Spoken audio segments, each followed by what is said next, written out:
Big TV భక్తి సమాచారం WhatsApp ఛానల్లో జాయిన్ అవ్వండి. అన్ని విశేషాలు ఎప్పటికప్పుడు తెలుసుకోండి.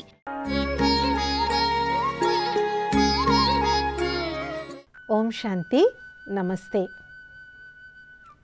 ఆధ్యాత్మికత, స్పిరిచువాలిటీ అని అనగానే చాలామంది భయపడిపోతూ ఉంటారు. భయపడి అమ్మో మాకు వైరాగ్యం వచ్చేస్తుందేమో, మేము అన్నీ వదిలేసుకుని వెళ్ళిపోవాలేమో అని అనుకుంటారు. అలాగే ఇంకొంతమంది ఏమనుకుంటారు, ఇది 70 దాటిన తర్వాత పనిచేస్తుంది అని అనుకుంటారు.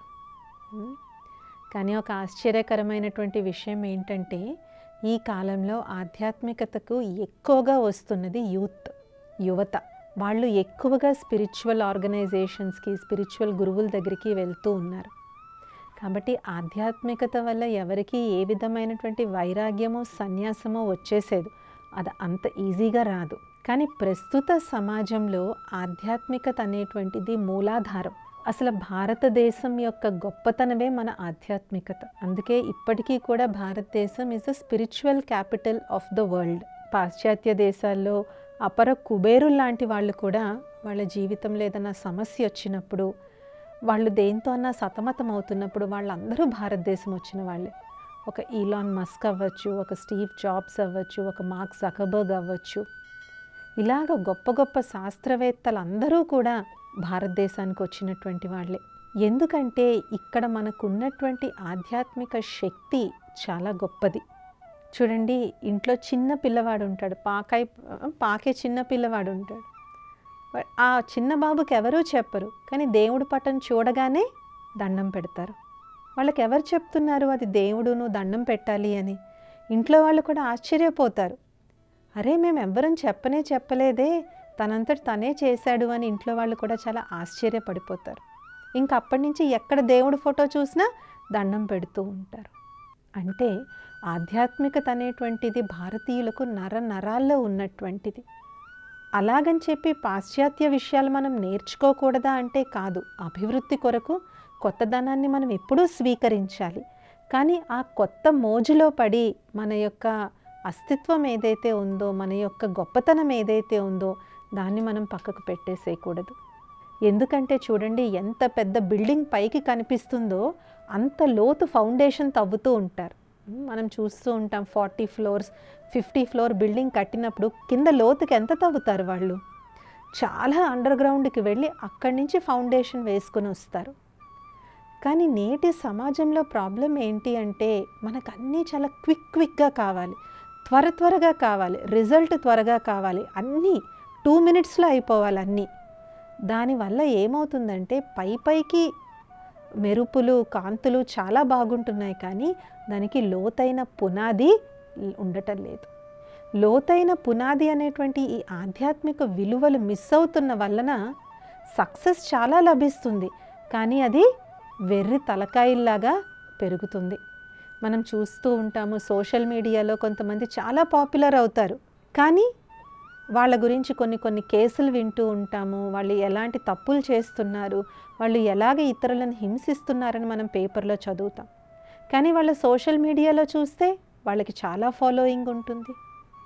ఇదే పై మెరుపులు చాలా ఉంటున్నాయి, కానీ లోపల ఉండవలసినటువంటి ఆధ్యాత్మిక విలువలు ఉండటం లేదు.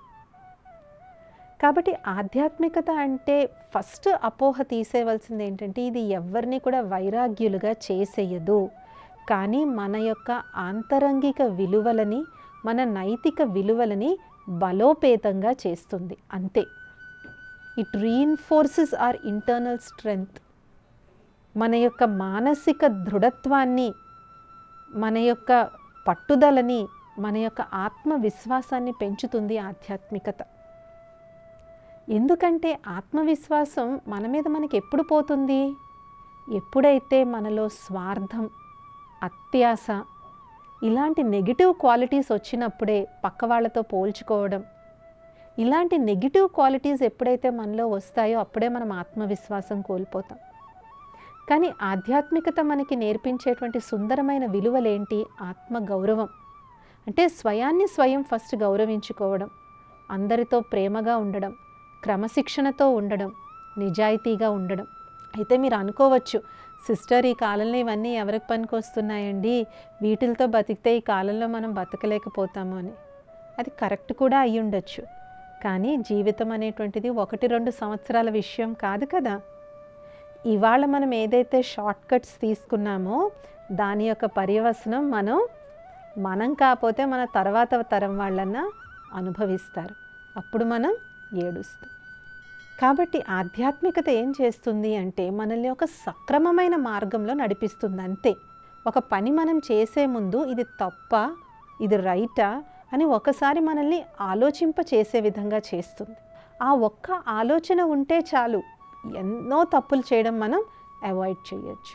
ట్రాఫిక్ సిగ్నల్ రెడ్ అయిపోయింది, అయినా ఏముందిలే నేను క్రాస్ చేసేస్తానులేని మితిమీరిన ఆత్మవిశ్వాసంతో బండి నడిపేస్తారు.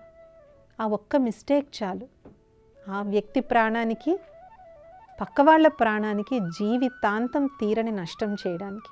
ఈ ఒక్క క్షణం ఆగి ఆలోచించడం అనేటువంటిది ఏదైతే ఉందో అది ఆధ్యాత్మికత నేర్పిస్తుంది. పాజ్, లైఫ్లో మధ్యలో బ్రేక్స్ కొడుతూ ఉండాలి. అదే మనకి స్పిరిచువాలిటీ వల్ల వచ్చేటువంటి లాభం అన్నమాట. అలాగని చెప్పి స్పిరిచువల్ మార్గంలోకి వస్తే మన ఆశయాలన్నీ చంపేసుకోవాలి, మన గోల్స్ గమ్యాలన్నీ చంపేసుకోవాలని కాదు. ఇంకా వాటిలో మనం ఇంకా మంచిగా ముందుకు వెళ్తాం. ఎందరో మంది బ్రహ్మకుమారీస్కి వచ్చేటువంటి యూత్ పాపం చాలా కాంపిటేటివ్ ఎగ్జామ్స్కి ప్రిపేర్ అవుతారు, చాలా కష్టపడి చదువుకుంటారు. వాళ్ళకి ఒక డ్రీమ్ కాలేజ్ ఉంటుంది, లేదంటే ఒక డ్రీమ్ కంపెనీలో జాబ్ రావాలని ఉంటుంది. అది దొరకనప్పుడు వాళ్ళకి ఏమనిపిస్తుంది? మేము ఇంతకాలం చేసిన శ్రమ అంతా కూడా వ్యర్థం, వేస్ట్ అని అనిపించేస్తుంది వాళ్ళకి. కానీ అది ట్రూ కాదు. మనకి ఏం అర్థమవుతుందంటే, మనకి ఏం తెలుస్తుంది అంటే ఇది కాకపోతే ఇంకొకటి ఉంది. జీవితాన్ని ఒక విశాల దృక్పథంతో చూడడం నేర్పిస్తుంది. అంతే తప్ప ఒక లిమిటెడ్ ఫోకస్గా ఈ కోర్సే చదవాలి, ఈ కంపెనీలోనే ఉద్యోగం చేయాలి అనేటువంటి విషయం కాదు. అలాగే యూత్లో మనం ఎక్కువగా చూస్తున్నటువంటి సూసైడ్స్ కూడా ఎందుకు వస్తున్నాయంటే వాళ్ళకంత మానసిక దౌర్బల్యం ఉండబట్టి. అది ఒక సాకు కింద కూడా తీసుకుంటున్నారు నేటి యువత. ఇంట్లో వాళ్ళని భయపెట్టడానికి, తల్లిదండ్రులతో వాళ్ళు అనుకున్నది సాధించుకోవడానికి కూడా ఇలాంటివి చేస్తూ ఉన్నారు. సింపుల్ మొబైల్ ఫోన్ లాంటి దానికోసం కూడా హత్యా ప్రయత్నాలు, ఆత్మహత్యా ప్రయత్నాలు చేసేటువంటి కొన్ని సంఘటనలు మనం వార్తాపత్రికల్లో చూస్తున్నప్పుడు అసలు సమాజం ఎటు వెళ్తుందా అనిపిస్తుంది. దీనికి అంతటికీ కారణం మన యొక్క విశిష్టత అయినటువంటి ఆధ్యాత్మిక మూలాలను మనం మర్చిపోయి కంప్లీట్ కృత్రిమ జీవితం వైపుకు మనం వెళ్ళిపోయాం. చూడండి, ఇప్పుడు మనం తినే ఆహారం పట్ల అందరూ ఆర్గానిక్ ఫుడ్ అని అందరూ ఆర్గానిక్ ఫుడ్ వైపు పరిగెడుతున్నారు. అదే కల్తీ చేసింది లేదంటే కెమికల్ ఫుడ్ ఉంటే దానికి దూరంగా ఉంటున్నారు.